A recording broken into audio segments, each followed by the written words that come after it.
এই লালটু চল গোসল করবি। না মা, আমি গোসল করব না, আজকে অনেক ঠান্ডা।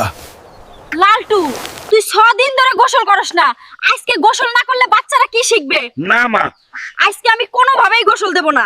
তোকে একটা শর্ত দিলাম, এই শর্ত পূরণ করতে পারলে আজ তোকে গোসল দিতে হবে না। ঠিক আছে মা, গোসল না দেওয়ার জন্য সব শর্তে রাজি।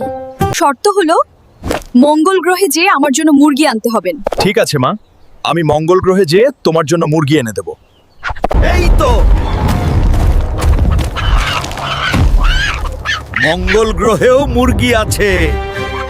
ধর মা। এই তো বাপের মতো হইছিস, যা এখন গিয়ে গোসল দিবি। না ম, আমি গোসল দিব না। তাহলে আজকে যারা গোসল করেছে তাদেরকে লাইক আর সাবস্ক্রাইব করতে বল। বন্ধুরা তাড়াতাড়ি লাইক আর সাবস্ক্রাইব করো।